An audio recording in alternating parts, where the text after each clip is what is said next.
The gunshot echoed through the marble hallway before the scream even had time to form. Charlotte Hayes froze mid-step, pizza box trembling in her hands, watching a man in an expensive suit crumple to the floor 10 feet away. Blood pooled beneath him, spreading like spilled wine across the white tiles. "Jesus Christ," she whispered, her delivery app still glowing on her phone screen. Penthouse 47. Extra cheese. $8.50 tip. The suited man who'd fired the shot turned slowly, gun still raised, eyes cold as winter steel. Behind him, through the open double doors, Charlotte could see chaos. Men shouting in Italian, computer screens flashing red, papers flying. And in the center of it all stood someone who could only be Stephen Caruso.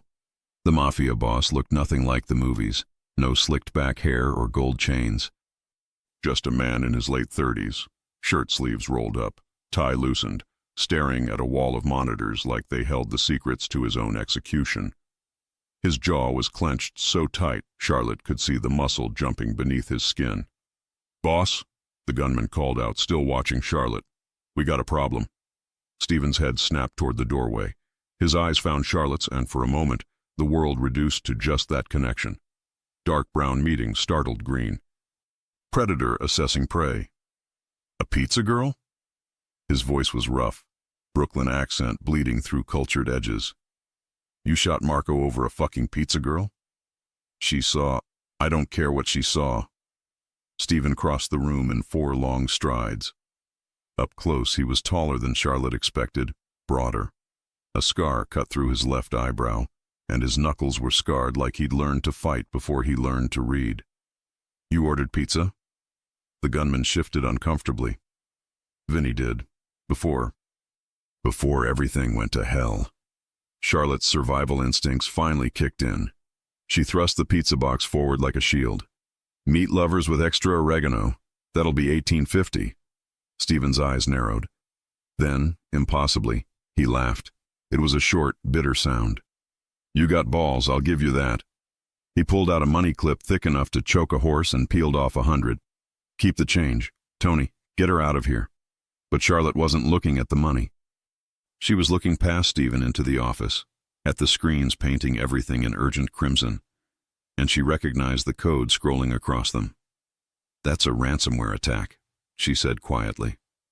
The room went silent. Stephen turned back to her, something dangerous flickering behind his eyes. "What did you say?" "The code on your screens. It's ransomware, Eastern European, probably Russian. They've locked you out of your own systems, and they're going to bleed you dry unless—" She caught herself, suddenly aware that every man in the room was staring at her. "Sorry, none of my business. I'll just go." "Wait." Stephen's voice cut through the air like a blade. He moved closer, studying her face. "You know computers?" Charlotte swallowed hard. This was it. The moment her past caught up with her present. She could lie, walk away, keep delivering pizzas and hiding from who she used to be. Or she could do what she'd sworn she'd never do again. "I know a few things," she admitted. "My entire operation is going dark in—" He glanced at one of his men, who held up 7 fingers. 7 minutes. Every account, every record, every contact. 20 years of work gone. My programmers can't stop it. Hell, they can't even understand it. He stepped closer, invading her space, and Charlotte could smell his cologne mixed with something darker. Fear, maybe. Desperation. "Can you?" Charlotte looked at the pizza box still clutched in her hands. Looked at the dead man on the floor. Looked at the wall of screens bleeding red like an open wound. Every instinct screamed at her to run. "How much?" she asked instead. Stephen's smile was sharp as broken glass. "How much you want?" 50,000. Cash, right now." One of his men laughed. Stephen silenced him with a look. "You fix this in 7 minutes, I'll give you 100. You fail." He let the threat hang unfinished in the air. Charlotte set down the pizza box and walked into the office, her heart hammering against her ribs. The moment her fingers touched the keyboard, muscle memory took over. She'd spent 3 years trying to forget this feeling, the electric rush of diving into code, of seeing patterns where others saw only chaos. "Everyone out," she said without looking up. You're breathing on me, and it's distracting. Like hell, Tony growled. Boss, she could be. Out. Stephen's command brooked no argument. All of you, except, he pointed at two men. You stay, guns ready. She tries anything cute, shoot her in the leg. The room cleared. Charlotte's fingers flew across the keyboard, opening windows, tracking the attack's origin. Whoever had done this was good, better than good. They'd layered their attack through 7 different proxy servers, each one designed to slow down anyone trying to trace them. But Charlotte wasn't just anyone. She'd once been Ghost Key, one of the best hackers in the underground scene before she'd walked away. Before she'd decided that being nobody was safer than being notorious. You're muttering, Stephen said from somewhere behind her. I think out loud when I code. Deal with it. Charlotte isolated the ransomware's core, found the encryption key they were using. It was elegant, she had to admit. Whoever wrote this knew their stuff.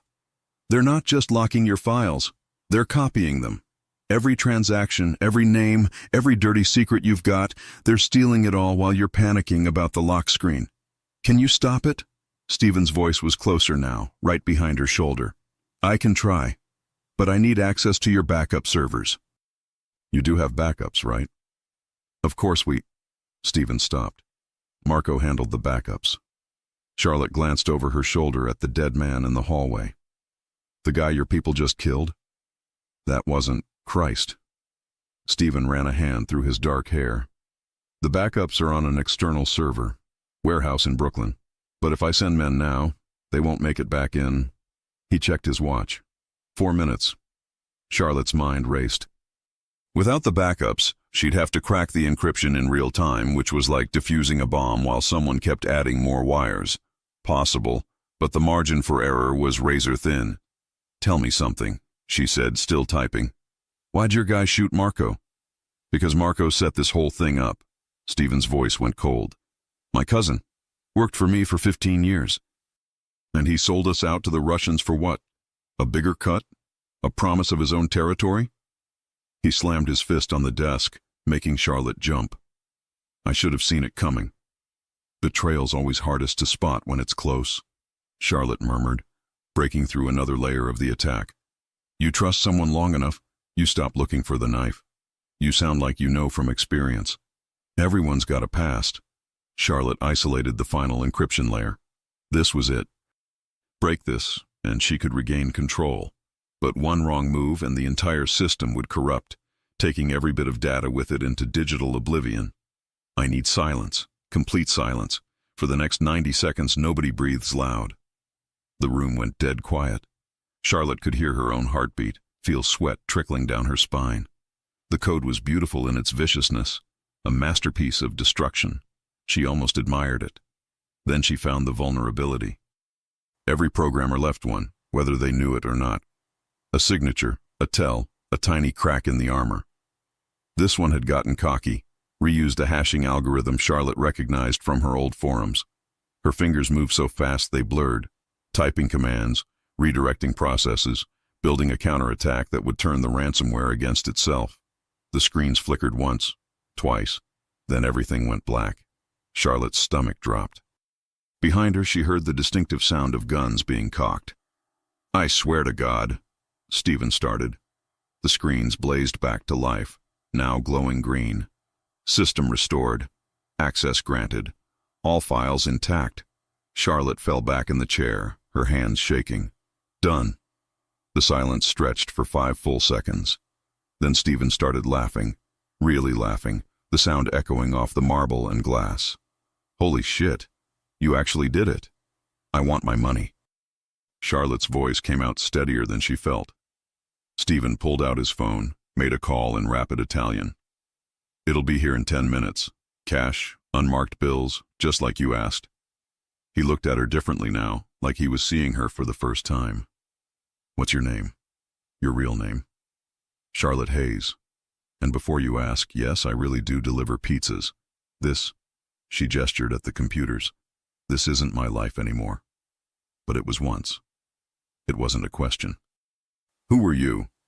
Charlotte met his eyes. In for a penny, in for a pound. In certain circles, they used to call me Ghost Key. Stephen's expression shifted from curiosity to something like awe.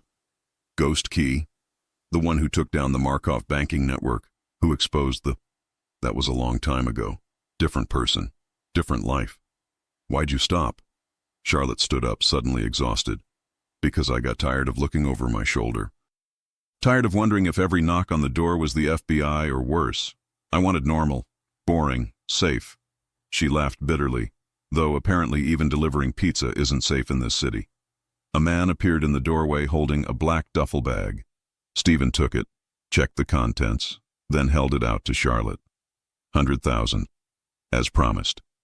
Charlotte took the bag, felt the weight of it. More money than she'd seen in 3 years. We're square? Not even close. Stephen moved between her and the door. That attack? Whoever sent it knows everything about my operation now. They copied the files before you locked them out. Which means somewhere out there, someone has enough information to destroy everything I've built. My people, my businesses, my family. His jaw tightened. I need you to find them. Find them and end this. Whatever it costs. I just told you I'm out of that world. And I'm telling you that you just put yourself right back in. Stephen's voice was gentle but implacable. You think the Russians won't find out who stopped their attack? You think they'll just shrug and move on? You're on their radar now, Charlotte Hayes. The only question is whether you're on mine, too. Charlotte felt the trap closing around her. He was right, damn him. The moment she'd touched that keyboard, the moment she'd used techniques only Ghost Key would know, she'd painted a target on her back. If I do this, she said slowly, I'm not one of your soldiers. I work alone, my way, no questions asked. And when it's done, we're finished. You forget you ever met me. Stephen considered this. Then he extended his hand. Deal. But until it's done, you stay close. I've got safe houses all over the city. Pick one. My people will guard you. I don't need guards. Yeah? Stephen gestured to the hallway where Marco's body was being quietly removed. Worked out great for him. Charlotte stared at the offered hand, knowing that if she shook it, everything would change. The quiet life she'd built, the anonymity she'd fought for, all of it would evaporate like morning fog. But the alternative was waiting for the Russians to find her. And they would find her. They always did. She gripped his hand. His palm was calloused, his grip firm. One job, then I disappear. Stephen's smile was all teeth. We'll see. As Charlotte turned to leave, duffel bag over her shoulder, she caught sight of herself in the darkened window. Pizza delivery uniform, ponytail coming loose, fear and adrenaline written across her face. She looked nothing like the confident hacker she used to be. Maybe that was the problem. Maybe you could never really leave your past behind. Maybe it just waited, patient as a spider, for the right moment to pull you back into the web. Behind her, Stephen was already barking orders in Italian, mobilizing his people for whatever came next. And somewhere in the digital dark, the Russians were realizing their perfect attack had failed. Realizing someone had beaten them. Soon they'd want to know who. And then the real game would begin. The safe house was in Red Hook, tucked between a defunct shipping warehouse and a bodega that looked abandoned. Charlotte stood on the cracked sidewalk, duffel bag heavy on her shoulder, staring at the rust-red door. You're joking, she said into her phone. Stephen's voice crackled through. 3rd floor. Code is 47839. Windows are bulletproof, doors reinforced steel. This place looks like where dreams come to die. That's the point. Nobody looks twice at a dump in Red Hook.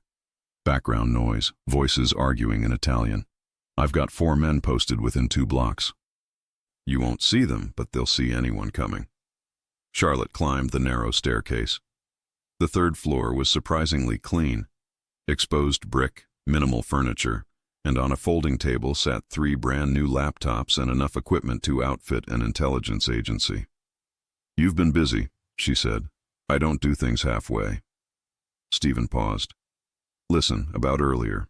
The body, the guns. That's not how I usually conduct business. Charlotte set down her bag. But you do conduct business that way sometimes. When I have to. When someone betrays family. His voice hardened. Marco knew what he signed up for. And now he's dead and I'm supposed to pretend that's normal? I'm asking you to do a job. Find who's coming after me, stop them, walk away. What you think about how I run things is irrelevant. Charlotte opened a laptop. You're right, it is. But she wondered what it said about her that she'd agreed to work for a man who'd just had someone executed. I'll start tracing the attack. There's food in the fridge, cash in the top drawer. Don't leave without calling first. I'm not a prisoner, Stephen. No, but you're not invincible either. He disconnected. Charlotte threw the phone on the couch harder than necessary. 3 peaceful years slinging pizzas, staying off everyone's radar. Now she was neck-deep in criminal enterprise and digital warfare again. The fridge was stocked with expensive cheese, Italian meats, fresh bread, and wine that probably cost more than her rent. In the drawer, $10,000 in mixed bills and underneath, a Glock 19. Even his safe house is pretentious, she muttered. She made a sandwich, poured wine, and sat at the laptops. Her fingers touched the keys, and everything else fell away. This was what she'd missed, not the danger, but the pure intellectual challenge. The hunt. 2 hours in, she found her first lead. The encryption algorithm showed a distinctive style. Every programmer had tells, quirks in how they wrote code. This one loved recursive functions and sardonic comments mixing English with Russian phrases. Charlotte pulled up old databases, archives of code samples from hundreds of hackers. At 11:47 p.m., she found a match. The style matched someone called Red Winter. Charlotte had crossed paths with them 5 years ago in a forum dispute. Red Winter had been talented but arrogant, leaving signatures because they wanted credit. The trail went cold 3 years ago, but there was one final post. Going corporate. Big opportunities in private sector. Private sector? Defense contractors? Foreign intelligence? Or something worse? Her phone buzzed. Stephen. Tell me you have something. Maybe. Ever hear of Red Winter? No. Should I? They wrote the ransomware. Question is who they're working for now. She stood, stretching. I need Marco's files. His computer, phone, any records. If he set this up, there'll be a trail. Marco's apartment is in Brooklyn Heights. I can have someone take you tomorrow. Not tomorrow. Now. Charlotte checked her watch. It's late. Police won't have processed it yet. If we wait, the Russians might get there first to cover their tracks.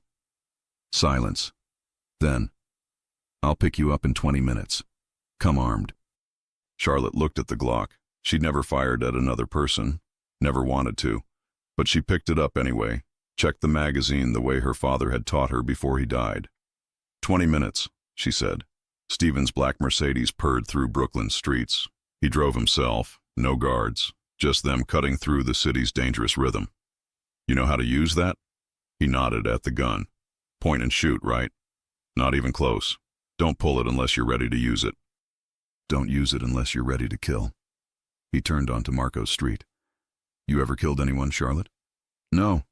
Good. Let's keep it that way. He parked 3 houses down. I'll handle any problems. You just find what we need. They approached from the side using shadows. Stephen moved with fluid grace, years of violence done in darkness. The building's entrance was locked. Stephen produced a key. Marco gave me a spare, back when we were family. 4th floor. Stephen led, one hand inside his jacket. The hallway was empty, muffled TVs behind closed doors. Marco's door was ajar. Stephen froze, held up a hand. He drew his gun, pushed the door open with his foot. The apartment had been ransacked. Furniture overturned, cushions sliced, papers scattered. Someone had been here first. Shit, Stephen whispered. They cleared the rooms. Empty. Charlotte moved to Marco's desk where his computer sat untouched. Strange. It's a trap, she said quietly. They destroyed everything except what we'd want most. The moment we power it on, the window exploded in gunfire. Stephen tackled Charlotte down, covering her as bullets chewed through walls. She couldn't breathe, couldn't think, only feel his weight and hear the impossible loudness. Kitchen. Stephen dragged her up. They ran crouched as bullets tracked them, making it behind the counter as shooting stopped. Sniper across the street, Stephen said. Professional setup. They knew we'd come. Stephen texted rapidly. My people are 2 minutes out. The front door burst open. 2 men in tactical gear stormed in. Stephen fired twice. One went down. The second returned fire. Charlotte's hand found the Glock. She pulled it out, hands trembling. I can't, she gasped. Stephen, I can't. You can. His voice was steady. You're stronger than you think. The gunman rounded the counter. Charlotte saw his face, young, 25, saw his weapon rising. She pulled the trigger. The recoil shocked through her. The bullet went wide. But the gunman flinched, giving Stephen his split second. He fired once. The gunman collapsed. Charlotte stared at the bodies, at the blood. Her hands shook. The gun fell. Hey! Stephen gripped her shoulders. Stay with me. We need to move. I almost... But you didn't. Now we go before more show up. He pulled her up. Can you walk? Charlotte nodded, though her legs felt like water. They made the hallway, the stairs. Stephen's men met them, 3 of them, guns drawn. Quick Italian conversations. Get her to the car, Stephen ordered. In the Mercedes, wrapped in shock, Charlotte watched Brooklyn roll past. She'd crossed a line tonight, pointed a gun at someone, pulled the trigger. That she'd missed felt like a technicality. Where are we going? My place. Safe house is compromised. They knew about Marco's apartment. Stephen's jaw clenched. Someone inside my organization is feeding them information. Another Marco. Looks like it. He glanced at her. You okay? Charlotte laughed bitterly. I got shot at and almost killed someone. So yeah, fantastic. Welcome to my world. Your world is insane. I know, but you're handling it better than most. He turned onto the Manhattan Bridge. My place is in Tribeca, penthouse, top floor security. You'll be safe there. Until the next ambush. Until we find who's doing this and end it. His hands tightened on the wheel. They came after you specifically tonight, Charlotte. They know who you are, what you can do. This isn't just about me anymore. He was right. She'd thought she could take the job and walk away clean. But clean was never an option in this world. Tell me about Red Winter, Stephen said. Everything you know. Charlotte talked, laying out what she'd found. By the time they reached Tribeca, she had a theory. Red Winter had gone corporate, probably working for a Russian syndicate. They'd recruited Marco, promising money or power. But why? What did they gain from destroying Stephen's operation? The penthouse was sleek, modern, floor-to-ceiling windows overlooking the Hudson. Art that probably cost more than Charlotte's life. Guest rooms down the hall, Stephen said, pouring scotch. Make yourself at home. Why are you doing this? Charlotte interrupted. Taking care of me. You could have kept me at arm's length. Instead, you're involving me in everything. Stephen was quiet. You remind me of someone. My sister, Lucia. Smart like you. Fearless. But she got pulled into the family business young. He stopped, drank. Car bomb 5 years ago. Meant for me. Charlotte felt something shift. I'm sorry. When I saw you tonight, shaking but not breaking. That's what Lucia would have done. Terrified but pushing through. He met her eyes. I couldn't protect her. Maybe I can protect you. I don't need protecting. Everyone does. He set down his glass. Get some sleep. Tomorrow we find the mole and stop Red Winter. But sleep was impossible. Charlotte lay staring at the ceiling, replaying the gunfight. Around 3 a.m. she gave up and found Stephen still awake by the window with a laptop. Can't sleep? He asked. Can you? Not in years. He gestured to the couch. Might as well be insomniacs together. Charlotte sat. Tell me about your operation. Everything. If we're hunting a mole, I need to know how deep this goes. Stephen studied her. Then he started talking about the contradictions of his world, violence and loyalty, brutality and brotherhood. We're not monsters, he said. Just people trying to survive in a system not designed for us. I take care of my people. Their families are protected. Kids go to good schools. His voice dropped. Marco knew that. He had everything, and he still betrayed us. Charlotte understood then. Not greed drove Stephen, but family. loyalty. The desperate need to protect what was his. It should have scared her. Instead, it made her want to help him more. "We'll find them," she said. "The mole, Red Winter, whoever's pulling strings. We'll stop this." Stephen looked at her, something shifting in his expression. "Yeah, we will." Outside, the city never slept. Neither would they, not until this was finished. Not until the ghosts stopped hunting them both. Charlotte woke to the smell of espresso and Stephen speaking rapid Italian in the next room. Sunlight streamed through windows, making her squint. For a moment she forgot where she was. Then everything rushed back. The gunfight, the blood, the trigger under her finger. Her body ached. The guest room was minimalist, expensive silence. A far cry from her queen's apartment where sirens bled through walls. In the bathroom she found new clothes, jeans, black sweater, underwear and packaging. Her size. Stephen had thought of everything, which somehow made it worse. She was being controlled, drawn deeper into his world with every courtesy. When she emerged, Stephen sat at the dining table surrounded by papers, phone pressed to his ear. He looked different in daylight, less dangerous, more tired. The scar through his eyebrow caught the light. He ended the call. "Help yourself to coffee. There's food." Charlotte poured espresso, feeling his eyes follow her. "What time is it?" "Almost noon. You slept hard." He pushed a folder across the table. "These are my people. Everyone with access to sensitive information. One of them is feeding the Russians." She opened the folder. 15 faces stared back. Anthony Marcelli, enforcer, 12 years with Stephen. Dominic Russo, financial advisor. Vincent Calabresi, gambling operations. Maria Santos, Stephen's assistant. "How do you know it's one of them?" Charlotte scanned pages. "Because they're the only ones who knew about Red Hook, about Marco's apartment." Stephen's jaw tightened. "Someone told the Russians exactly where to find us." Charlotte studied the faces. Traitors didn't look like traitors. They looked like family until the knife went in. "We need to feed them false information. Set a trap." "I'm listening." "Tell each person something different. A location, time, plan. Whatever leaks, we'll know who's talking." She set down the folder. "But it has to be believable." Stephen leaned back. "There's a shipment Thursday night. We could leak different dock locations to different people. See which gets hit. That works if you're willing to lose the shipment. I'm willing to lose more than cargo to find this rat." His phone buzzed. His expression darkened. "Christo, another problem." "What now?" "My nephew, Alex, didn't come home last night. 19 college kid, not involved in any of this." Stephen paced to the window. "His mother's been calling for hours. I told her he probably stayed at a friend's place, but..." Charlotte's stomach dropped. "The Russians took him. They're sending a message, couldn't kill us, so they're going after family." He turned back, something raw in his face. Fear. "Alex is innocent.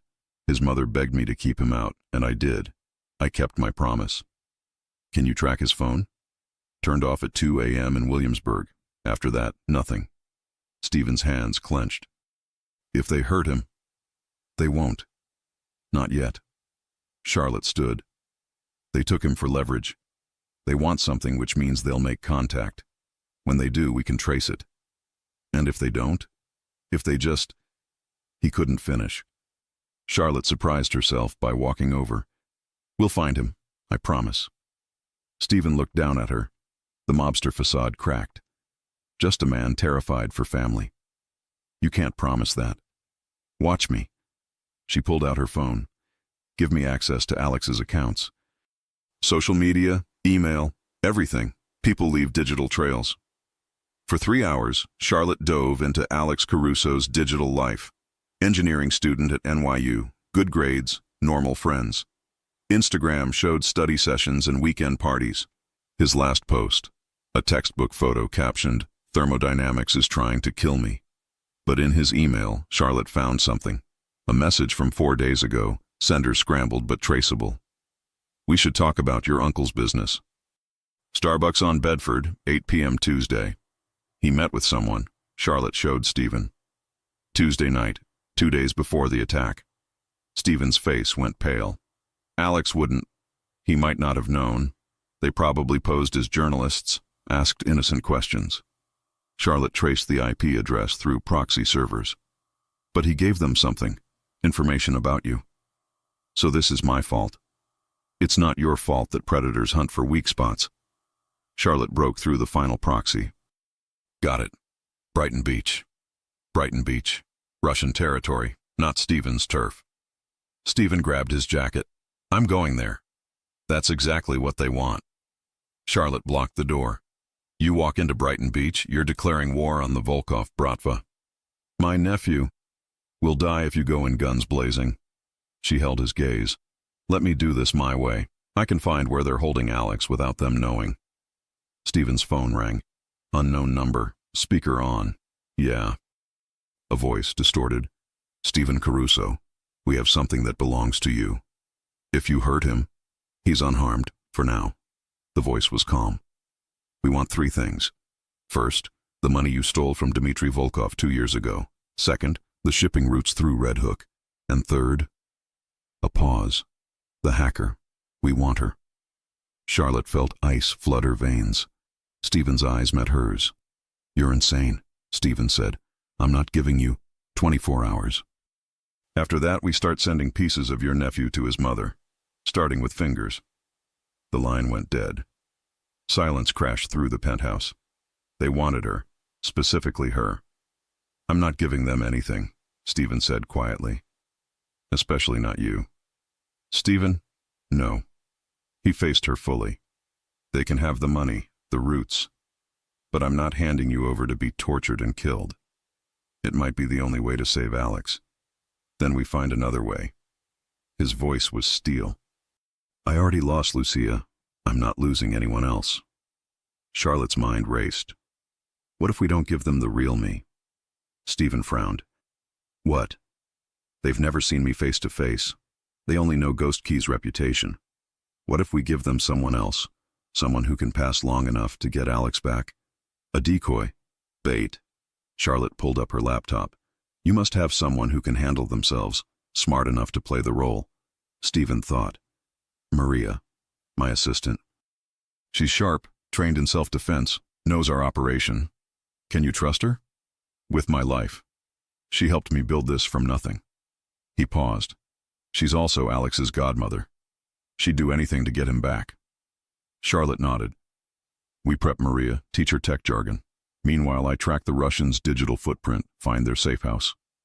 When they make the exchange, I'll be in their system, ready to shut down security. If they figure out Maria's not you, that's why we don't give them time.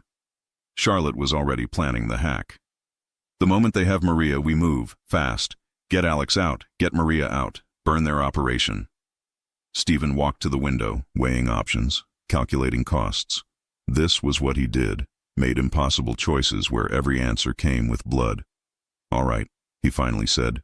We do it your way, but I want backup plans for the backup plans. I'll have eyes on everything. The second something goes wrong, I'll know. And if something goes wrong you can't fix? Charlotte met his eyes. Then I stop hiding behind Maria. No. Stephen. I said no. He crossed to her, close enough she could smell coffee and cologne. You don't make that call. I do. And I'm telling you, if it comes down to you or Alex, I'm choosing both. We get everyone out or we die trying. The certainty in his voice should have frightened her. Instead, Charlotte felt something warm unfold in her chest. When had anyone fought this hard to protect her? You're impossible, she said softly. I'm Italian. It's genetic. A ghost of a smile, then gone. Call Maria. I'll set up the meeting with the Russians for tomorrow night. The rest of the day blurred. Maria arrived within an hour. Sharp-eyed, 40s, silver-streaking black hair. She didn't blink at the plan, just asked what she needed to know. Charlotte taught her basics. How to talk about encryption, reference famous hacks, carry Ghost Key's arrogance. Maria was quick, picking up lingo faster than expected.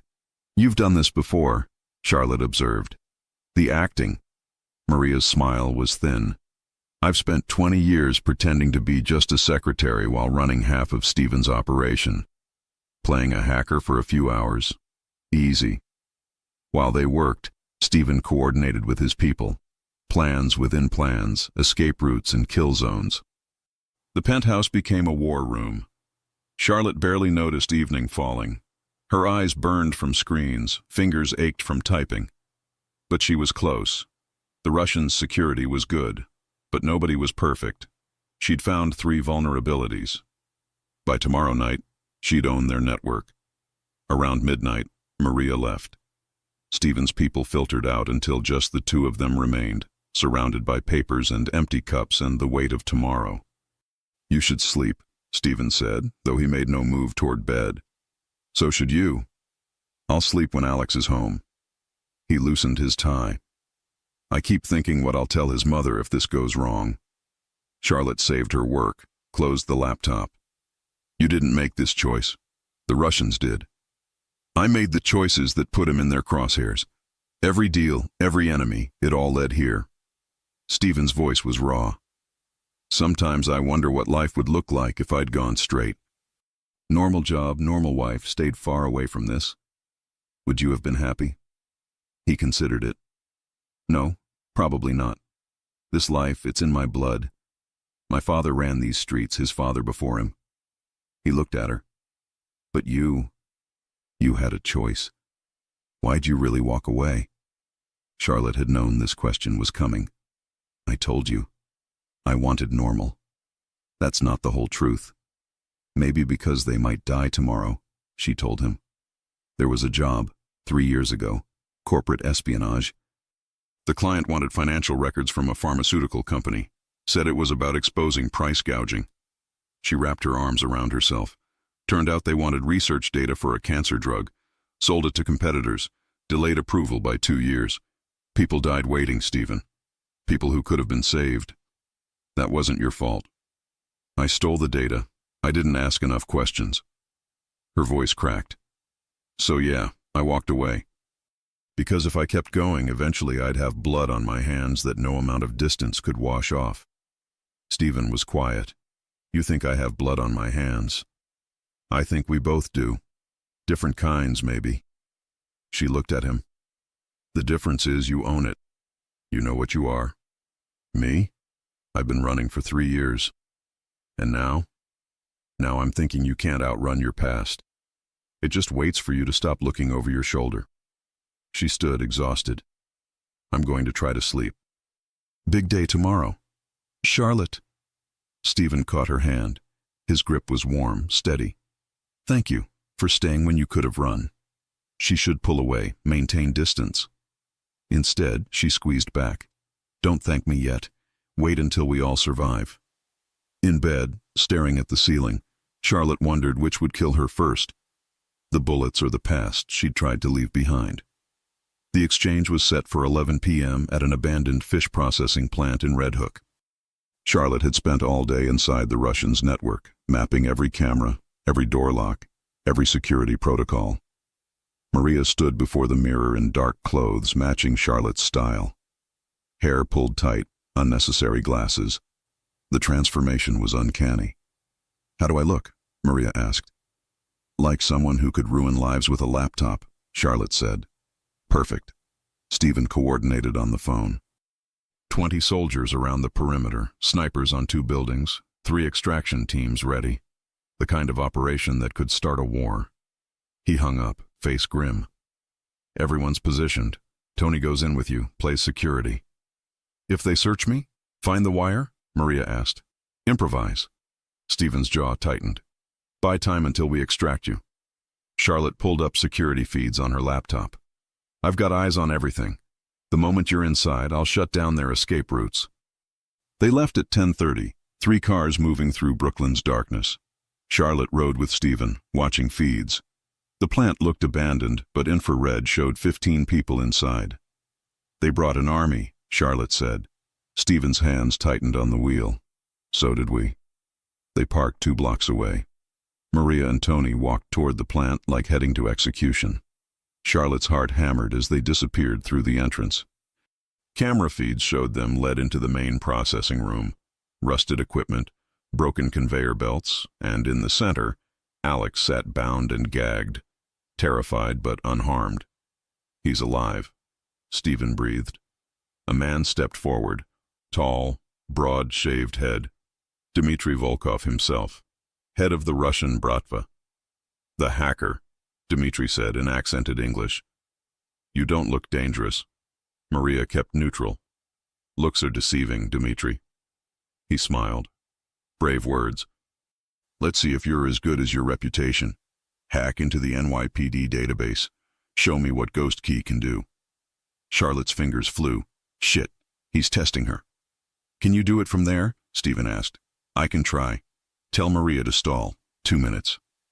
Through Maria's wire, Stephen spoke. "Stall him. 2 minutes." Maria sat at the laptop, fingers hovering. "The NYPD? That's child's play. I thought you wanted to test me." "Then it should be easy," Dmitry said. "Unless Ghost Key is all reputation." "I'll do it, but first, I want to see the money and confirmation the boy walks." Dmitry laughed. "You're in no position for demands." "Actually, I'm in the perfect position. You need me more than I need you."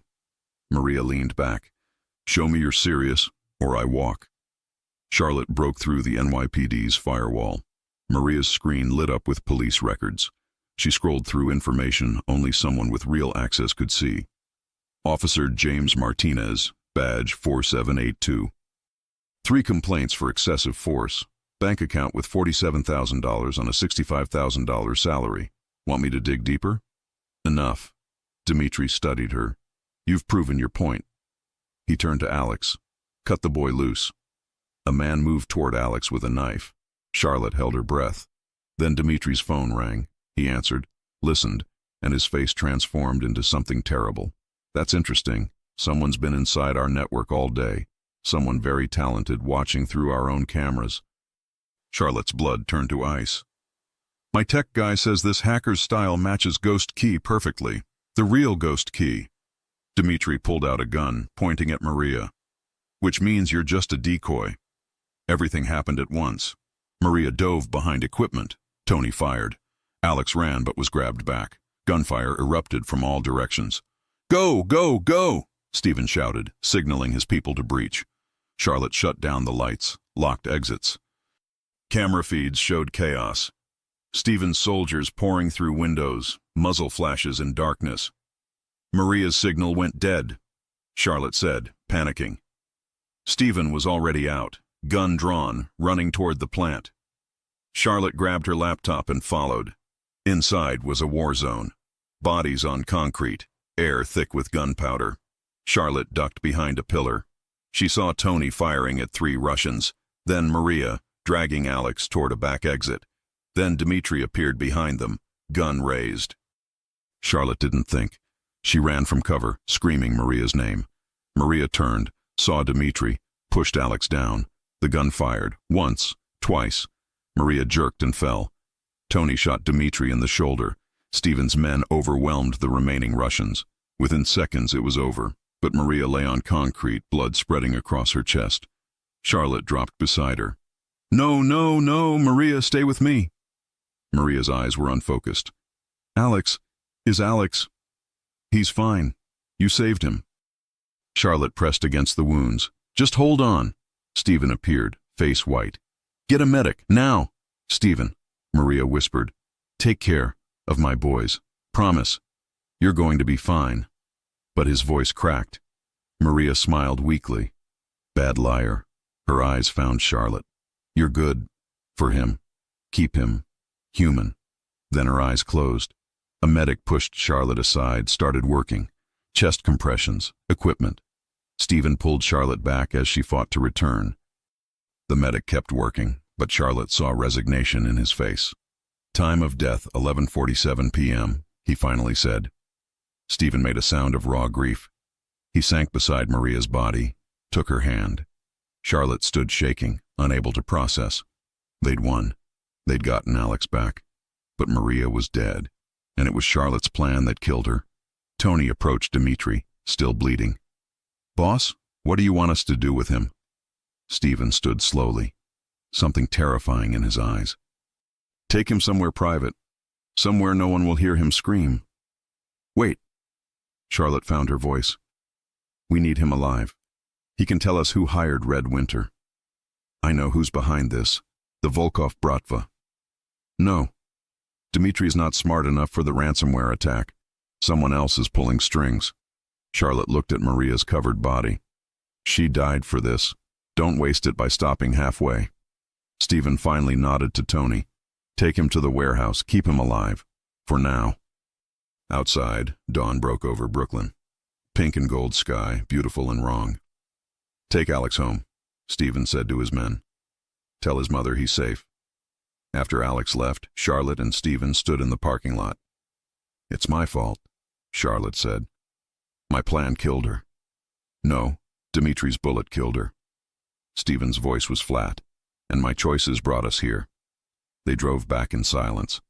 Charlotte scrubbed Maria's blood from her hands, watching water run red, then pink, then clear.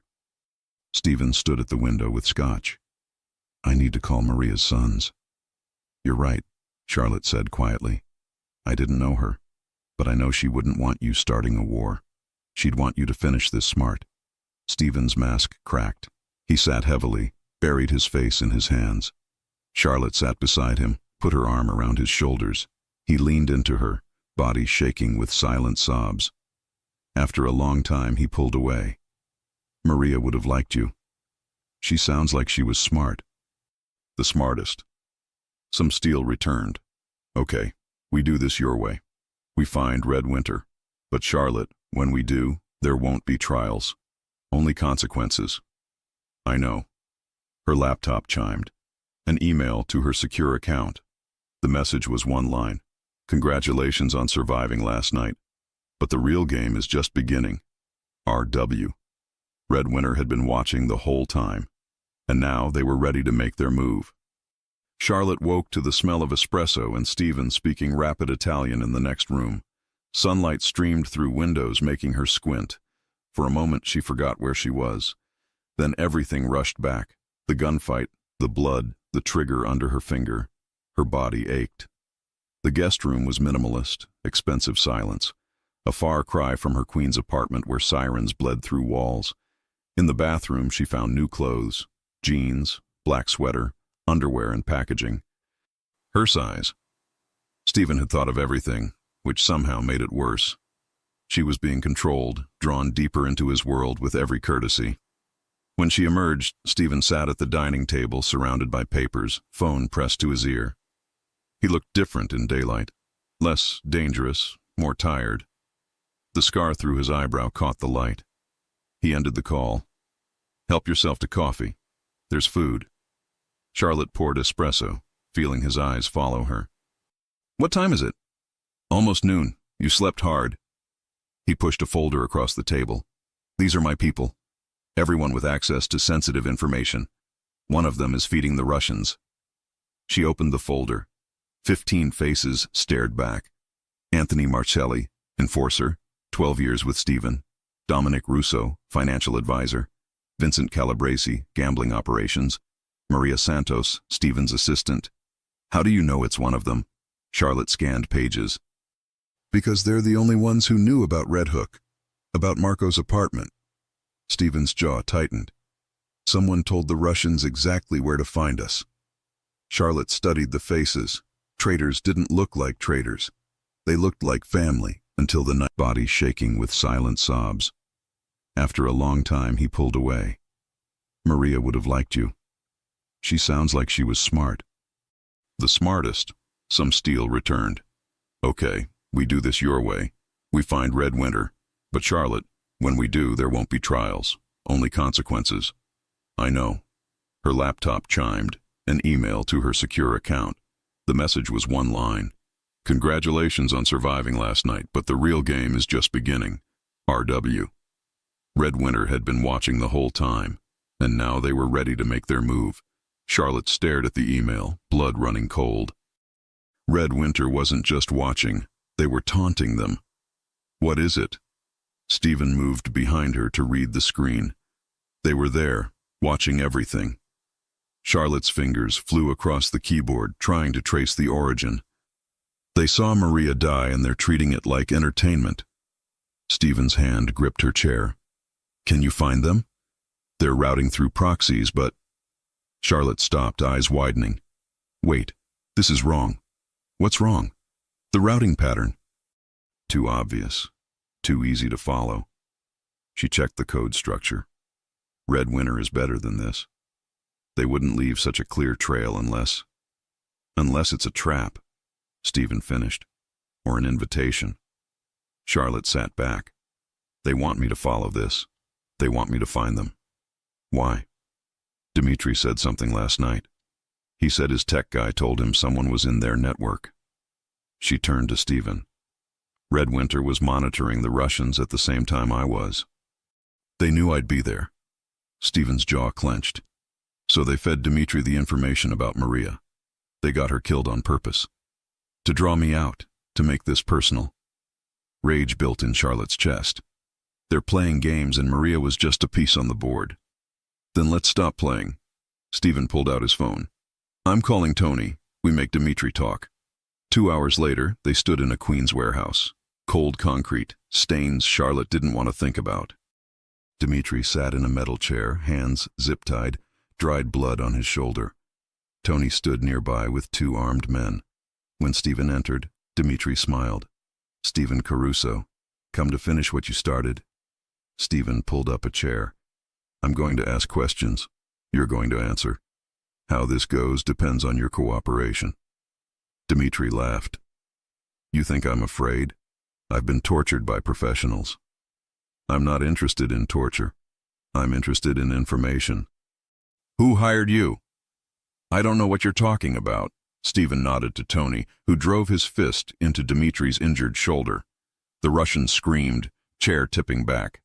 Charlotte flinched, but didn't look away. Let's try again, Stephen said. Who hired you? Dmitri's face was pale, sweating. I received a message, encrypted, offering money to take down your operation. From who? I don't know. Signed RW, that's all. Charlotte stepped forward. Red Winter contacted you directly? Dmitri's eyes found her. You're the real one, the real Ghost Key. He spat blood. You should have stayed hidden. Now they're going to destroy you. Who is they? Charlotte demanded. I don't know. Red Winter works for someone bigger, someone with resources I can't imagine. Dmitri's breathing labored. All I know is they wanted your attention. The ransomware, Marco, taking the boy, all designed to force Ghost Key out of hiding. Stephen leaned closer. Why? Why go through all this for one hacker? Because she's not just one hacker. Ghost Key is a legend, and legends are dangerous when they fight back. Someone wants her working for them or dead, no in between. Charlotte felt the weight settle over her. 3 years hiding, and someone had been waiting for the right pressure to force her back. Where can I find Red Winter? Dmitri shook his head. I don't know. We only communicated through encrypted channels. But... He hesitated. But what? Stephen's voice was steel. There was one video call, brief. The connection was routed through Manhattan, I could tell from latency, and in the background I heard something. A train, not subway, too quiet. Maybe Path or the High Line, Charlotte interrupted. Buildings near the High Line where you can hear trains but they're muffled. Expensive area, tech companies. Dmitri nodded weakly. That's all I have, I swear. Stephen stood, looked at Tony. Keep him here, alive. We might need him. Walking to the car, Charlotte's mind raced.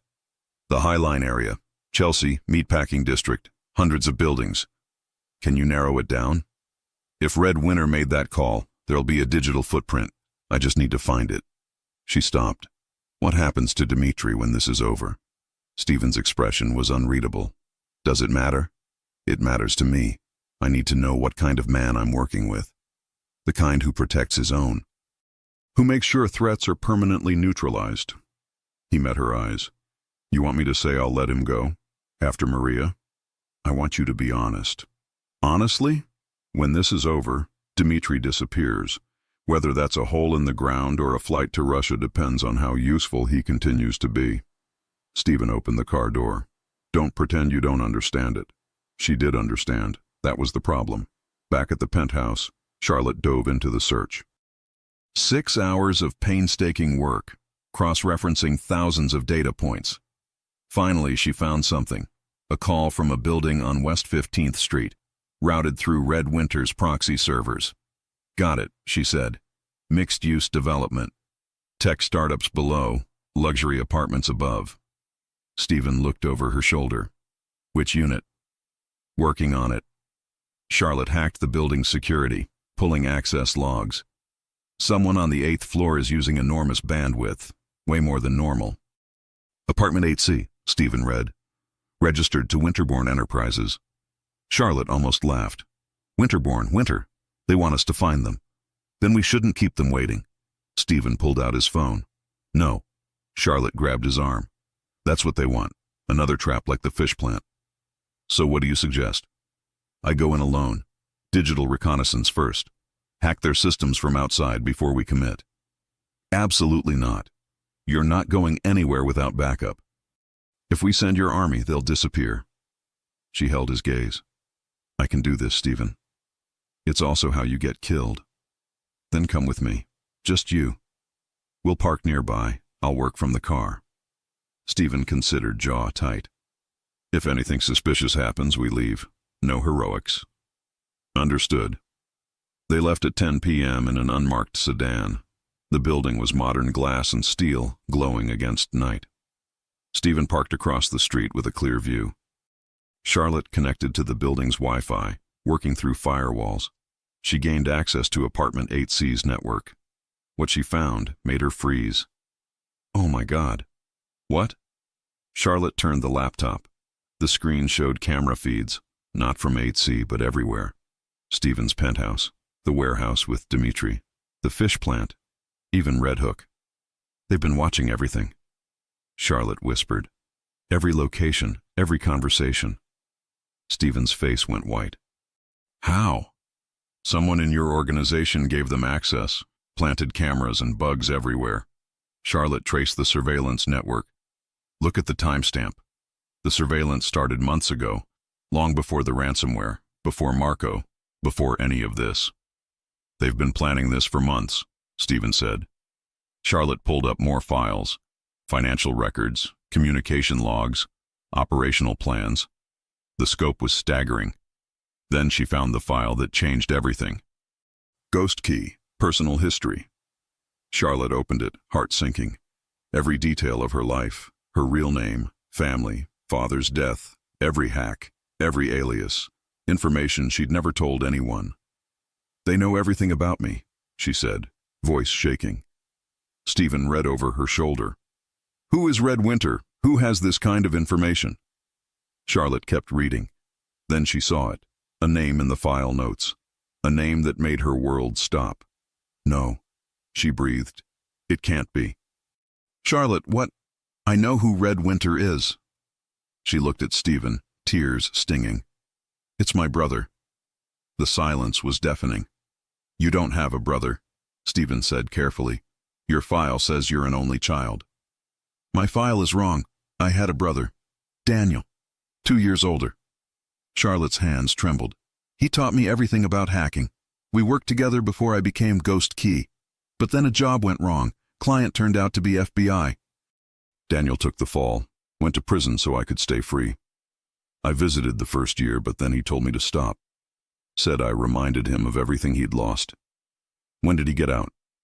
3 years ago, right when I quit hacking. Charlotte wiped her eyes. I tried to find him, make things right. But he'd disappeared, changed his name, erased his footprint. I thought maybe he'd died or left the country. Stephen was quiet. If he's your brother, why do this? Why come after you? Because I abandoned him. I built a reputation while he rotted in prison for my mistakes. When he got out, I was gone, living normal while he had nothing. Charlotte looked at the building. He's not trying to recruit or kill me. He's trying to make me understand what it feels like to lose everything. Maria, Stephen said softly. He knew she'd die.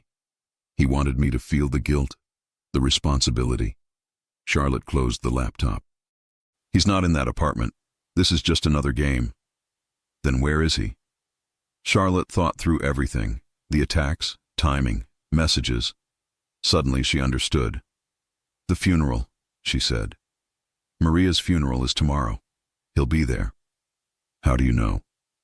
Because that's where I'll be most vulnerable, where he can finally face me. She looked at Stephen. He's been orchestrating this to lead us to that moment. Tomorrow at Maria's funeral, this ends. Stephen started the car. Then tomorrow we finish this, your way or mine, but it ends. As they drove through Manhattan's dark streets, Charlotte couldn't stop thinking about Daniel, her brother, her mentor, her first partner, the person she'd failed most completely. Tomorrow she'd face him, and one of them wouldn't walk away. Maria's funeral was held at St. Anthony's, a small Catholic church in Brooklyn, where she'd been baptized 43 years ago. The morning was gray and cold, weather matching the heaviness in everyone's hearts. Charlotte stood beside Stephen in the back, watching mourners file in. Maria's two sons sat in the front pew, barely holding themselves together. Their father had died years ago, and now their mother too, because of Charlotte. "Stop," Stephen said quietly, reading her thoughts. "This isn't on you, isn't it? If I'd never agreed to help, then more people would be dead, and Maria would still be gone. The Russians would have come after everyone eventually." He touched her arm. She knew the risks. She chose to help. The service began. A priest spoke about Maria's kindness, her strength, her dedication to family. People shared memories, funny stories, touching moments, glimpses of a woman Charlotte barely knew but would never forget. Throughout it all, Charlotte's eyes scanned the crowd, looking for a face she hadn't seen in 3 years, looking for Daniel. He wasn't there. After the service, they moved to the cemetery. Rain fell in sheets as they lowered Maria's casket. Stephen stood rigid, jaw clenched, refusing emotion. But Charlotte saw his hands shaking. As the crowd dispersed, Charlotte noticed a man standing apart, tall, thin, black coat with collar turned up. Watching her, her heart stopped. Daniel. He looked different, older, harder, lines around his eyes. But it was him, her brother. He nodded once, then turned and walked toward the gates. Charlotte didn't think. She just followed. "Charlotte, wait!" Stephen called, but she was already running through rain, weaving between headstones, chasing the ghost of her past. Daniel led her to an old mausoleum at the far edge, away from everyone. He stopped in the doorway, finally turning. "Hello, Charlie," he said. The childhood nickname hit like a punch. "Daniel." Her voice cracked. "Why? Why are you doing this? Why?" He laughed bitterly. "You really have to ask? You left me to rot, Charlotte. 5 years in prison while you became famous, made millions, lived the life we were supposed to build together. You told me to stop visiting. You said you never wanted to see me again. Because every time I saw you, it reminded me that I was in there because of your mistake." His voice rose. "That job was supposed to be simple, but you didn't check properly. And when the FBI showed up, who did they catch? Me, while you slipped away." Charlotte felt tears mixing with rain. "I tried to turn myself in, 3 times, but you'd already confessed, taken full responsibility. You wouldn't let me save you. Because I loved you, you idiot. Because you were my little sister and I couldn't let you throw your life away." Daniel's eyes were wet now. "But then what did you do? You kept hacking. You became Ghost Key. You took everything I taught you and made yourself a legend while I was forgotten." "That's not true. I never forgot you. Every hack was for you. I was trying to make enough money to fix things, to get you the best lawyers, to ease your guilt. That's all it was." Daniel stepped closer. "And then, when I finally got out, when I came looking for you, you were gone. Vanished. Living some normal life like none of it ever mattered. I quit because I couldn't do it anymore. Because every time I hacked into something, I saw your face. I saw what it cost you." Charlotte wiped her eyes. "I quit because I was drowning in guilt. So you survived by forgetting me. How convenient. I never forgot you." Charlotte's voice broke. "I looked everywhere. I tried to find you for months. But you'd erased yourself so completely. I thought maybe you were dead." Daniel was quiet. When he spoke, his voice was softer. "I wasn't dead. I was becoming Red Winter, learning everything, building connections, gathering resources, all so I could do what I'm doing now." Destroying innocent people? Getting Maria killed? That's your revenge? Maria wasn't innocent. None of them are. His face hardened. They're all part of this world that destroys lives. I'm just evening the scales. By becoming exactly what you claim to hate. Charlotte stepped forward. You're not evening anything, Daniel. You're just spreading more pain. Good. Because pain is the only thing that makes people understand. He pulled out a phone. In 10 minutes, every piece of dirt I have on Stephen Caruso goes public. Financial records, murder confessions, connections to every illegal operation. His empire burns. Charlotte's blood ran cold. You can't. There are innocent people, families, kids, who depend on those operations. Collateral damage, just like I was. No. Charlotte stepped closer. You weren't collateral damage. You were my brother, and I failed you. I admit that. I carry that guilt every day. But destroying Stephen won't change what happened to us. It won't give you back those 5 years. It'll just make you a monster. Maybe I'm already a monster. Maybe prison made me one. Daniel's finger hovered over the phone. You have 30 seconds to convince me otherwise. Charlotte's mind raced. All she had was words. You're right, she said finally. I failed you. I abandoned you. I let you take the fall for my mistake, and then I ran away. You have every right to hate me. Daniel's expression flickered with surprise. But that woman who died last night, Maria, she had 2 sons. They just buried their mother in the rain. And if you destroy Stephen's organization, you'll destroy them too. Their college funds, their security, their future. Charlotte's voice shook. Please, Daniel, punish me if you want. Expose me, destroy me. But don't hurt people who have nothing to do with this. They have everything to do with this. They're kids. They didn't choose this life. Charlotte took another step. You used to tell me that the best hackers weren't the ones with the most skill. They were the ones who knew when to stop, when to walk away before they became the villains. You taught me that, Daniel. Don't forget it now. Daniel stared at the phone. 10 seconds. 5, 2. He lowered it. Damn you, Charlie, he whispered. Damn you for still being able to get through to me. Charlotte closed the distance, pulling him into a hug he didn't return at first. Then slowly, his arms came up around her, and she felt him shake with sobs. I'm sorry, she said into his shoulder. I'm so sorry for everything. I know you are. Daniel pulled back, wiping his eyes. But sorry doesn't fix anything. No. But maybe we can start fixing things together. Before Daniel could respond, Stephen appeared at the entrance, gun drawn, 3 men behind him. Step away from her, Stephen said, voice deadly calm. Charlotte moved between them. No, Stephen, wait. We were just talking. Talking? He's Red Winter. He got Maria killed. I know, but he's also my brother. Charlotte kept her hands up. And he's not going to release those files. Right, Daniel? Daniel looked at Stephen with hatred. You don't deserve mercy. Maybe not, but Maria's sons deserve a future, and Charlotte deserves not to watch her brother die today. Stephen didn't lower the gun. So here's what's going to happen. You delete every file you have on me. Then you disappear. Leave New York. Leave the country. But if I ever see you again, if you ever come near Charlotte or anyone I care about, I will kill you. Slowly. Painfully. Stephen. Charlotte started. No. This is non-negotiable. He gets to live because you're asking me to spare him. But that's all he gets. One chance to walk away. Daniel looked at Charlotte. You really care about him. This mob boss. I do. Even though you know what he is, what he's done, I know what I am too. What I've done. Charlotte's voice was steady. Maybe we're all trying to survive in a world that doesn't give us better options. Daniel was silent. Then he pulled out his phone, navigated to a folder, and deleted it. Then another and another. Charlotte watched the files disappear. All the leverage, all the ammunition. Done, Daniel said quietly. It's all gone. Stephen nodded to his men, who lowered their weapons. Then go, now, before I change my mind. Daniel looked at Charlotte one last time. For what it's worth, I'm glad you found something. Someone.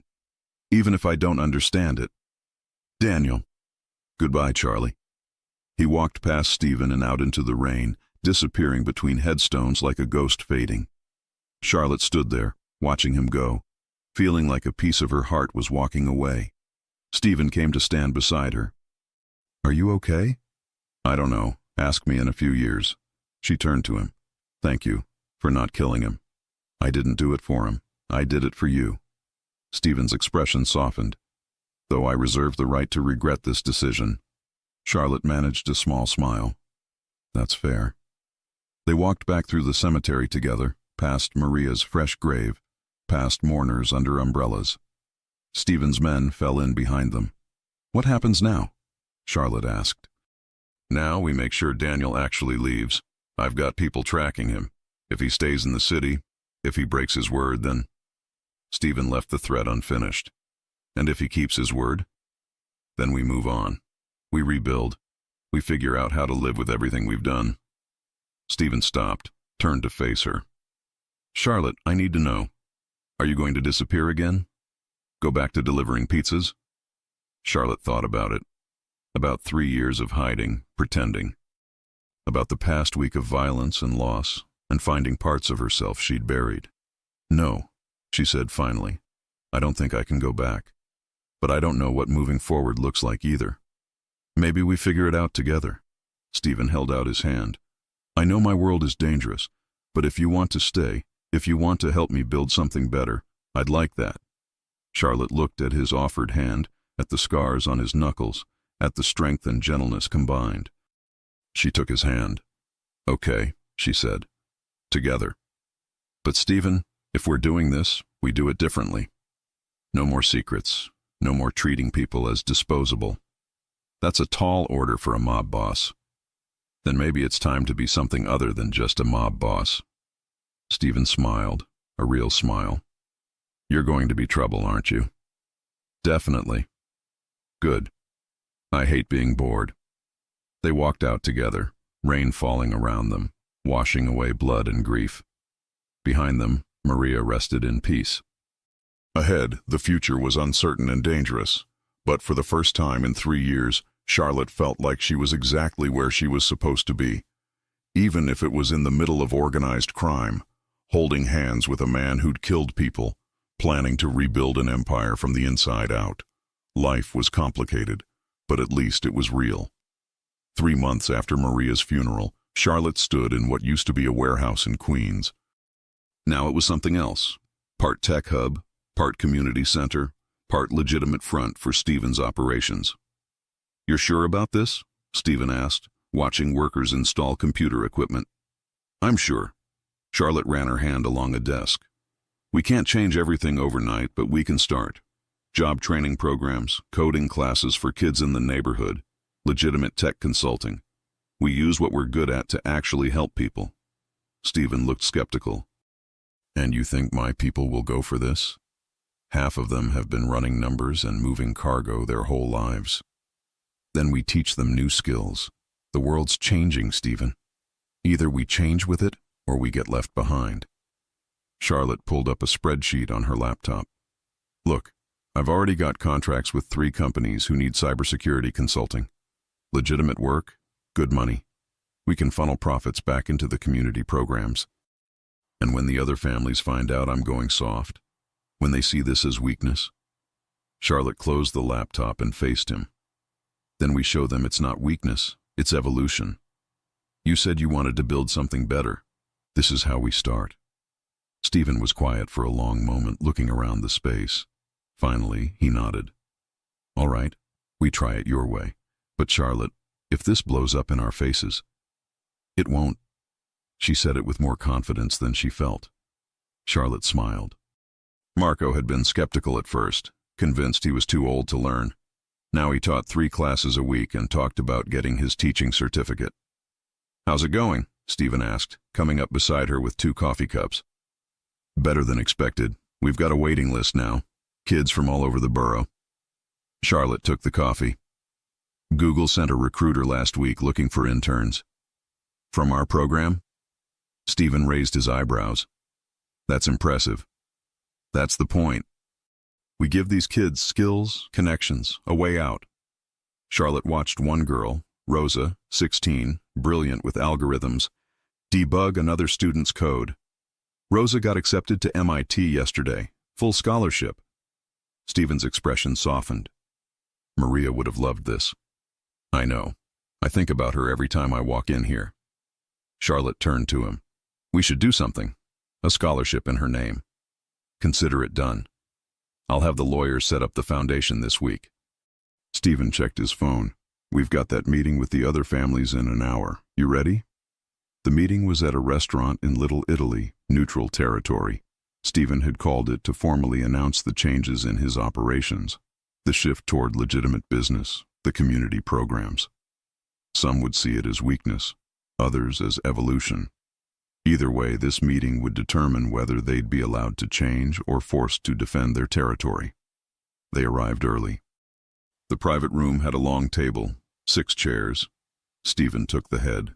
Charlotte sat to his right, laptop ready. The other bosses arrived one by one. Vincent Castellano, old-school mobster in his 60s. Angela Russo, sharp-eyed, ran gambling operations.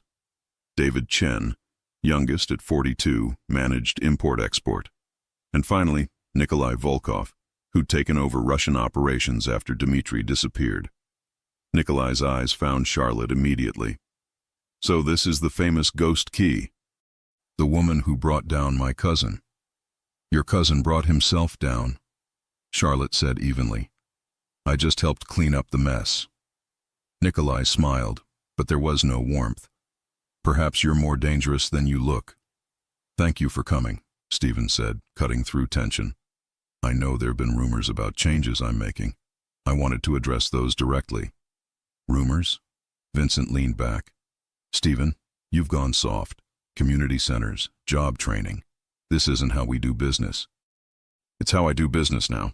Stephen's voice was calm but firm. The world's changing. Law enforcement has better technology. The old ways don't work anymore. We either adapt or end up extinct. Angela tapped her nails on the table. And you think teaching kids to code is going to protect us? I think diversifying into legitimate businesses protects us. Charlotte pulled up her laptop, displayed a presentation. Look at these numbers. Our tech consulting firm grossed $2 million last quarter. All legal, all clean. We're building something sustainable. David Chen studied the numbers. That's impressive. But what about our traditional revenue streams? Still operating, Stephen said, but transitioning. We're not abandoning everything overnight. We're adding legitimate options alongside the old business.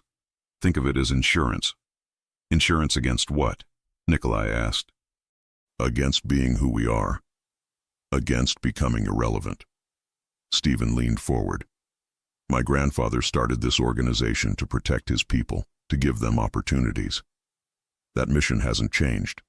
The methods have. Vincent shook his head. I've been doing this for 40 years. I've seen reform attempts before. They always fail because at our core, we're predators. Maybe, Charlotte said. Or maybe we're just people trying to survive in a system stacked against us from the start. My father worked for the CIA, did things most would call monstrous to protect his country. Was he a predator? Or just someone making impossible choices? The room was quiet. Vincent's expression softened slightly. I'm not asking you to change your operations, Stephen continued. I'm just telling you about mine. But I am asking for your support, or at least your tolerance. Let me try this. And if it fails and brings heat on all of us, Angela asked, then I take full responsibility. The heat stays on me. Charlotte clicked to another slide. We've compartmentalized everything. The legitimate businesses are completely separate from traditional operations. If the feds investigate one side, they won't find connections to the other. You've thought this through, Nikolai admitted. But if other organizations see the Caruso family going soft, they might test us. Let them try. Stephen's voice went cold. I'm transitioning to legitimate business, not becoming a pacifist. Anyone who comes after what's mine will regret it. Vincent studied Stephen, then nodded. All right, you've got my support, or at least my neutrality. One by one, the other bosses agreed. Only Nikolai remained skeptical. "I'll tolerate this experiment," he said finally. "But the Russians don't forget. My cousin may be in prison, but his honor demands satisfaction. Someday there will be a reckoning. Then we'll deal with it when it comes." Stephen stood. "Until then, we coexist peacefully." "Agreed?" Nikolai stood as well. "Agreed. For now." After the others left, Charlotte and Stephen sat alone. "That went better than expected," Charlotte said. "Better than I feared, worse than I hoped." Stephen rubbed his eyes. "Nikolai's going to be a problem eventually." "Eventually isn't today. Today we bought time." Charlotte closed her laptop. "That's a win." Stephen reached across the table, took her hand. "I couldn't do this without you. The legitimate businesses, the community programs, that's all you. It's us. Together." Charlotte squeezed his hand. Stephen stood, moved around the table, and to Charlotte's surprise, dropped to one knee. "Stephen, what are you?" He pulled out a small velvet box. Inside was a ring. Simple, elegant, a single diamond. Charlotte Hayes, ghost key, pizza delivery girl, the most brilliant and infuriating woman I've ever met. Stephen's voice was thick with emotion. "I know my world is complicated. I know I'm not the safe choice. But I love you. I've loved you since you walked into my office with that pizza and saved my operation. Will you marry me?" Charlotte felt tears streaming down her face. 6 months ago, she'd been hiding from her past, delivering pizzas, pretending. Now she was here, building an empire with a man who saw all of her and loved her anyway. "Yes," she said, voice barely above a whisper. "Yes, you complicated, dangerous, impossible man. I'll marry you." Stephen slipped the ring onto her finger, then stood and pulled her into a kiss that tasted like coffee and promise and new beginnings. "Your timing is terrible," Charlotte laughed through tears. "We just finished a tense meeting, and you decide now is the moment for romance. I wanted to propose somewhere meaningful. This is where we got approval to build something new." Stephen wiped tears from her cheeks. "Besides, in our world, you can't wait for perfect moments. You have to make them." They left the restaurant hand in hand, walking into the New York evening. 3 months later, they were married in a small ceremony at the community center. Rosa helped set up computers displaying photos of Maria, of Stephen's sister Lucia, of Charlotte's father, all the people lost along the way who'd made this moment possible. Tony gave Charlotte away, tears streaming down his face. Angela Russo was there, along with David Chen and even Vincent Castellano. The old and the new, all gathered to witness genuine love surviving against impossible odds. As Charlotte walked down the makeshift aisle between rows of computers, she thought about the journey that had brought her here. From ghost key to pizza delivery girl to mob consultant to, what, wife, partner, architect of a new kind of empire, all of the above.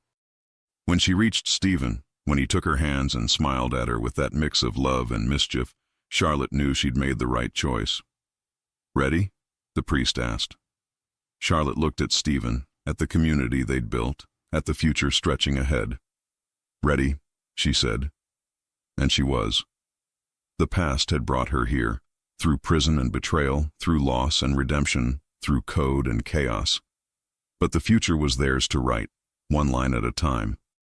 As the priest pronounced them husband and wife, as Stephen kissed her to applause from an audience of mobsters and students, Charlotte felt something she hadn't felt in years.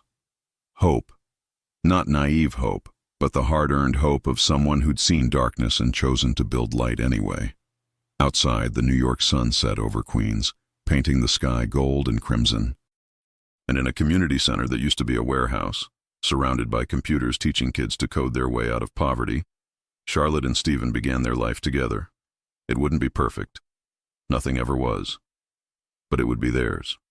Built on truth instead of lies, on partnership instead of power, on the radical belief that even people with blood on their hands could still reach for something better. And sometimes, that was enough. More than enough. It was everything. If you enjoy stories like this, take a moment to subscribe to the channel. That's how I'll know you truly liked it. Even if you're watching on your TV, Grab a second to join this family of fans who love emotional and heartfelt stories. Your support means everything, and it helps us bring you even more tales like this one.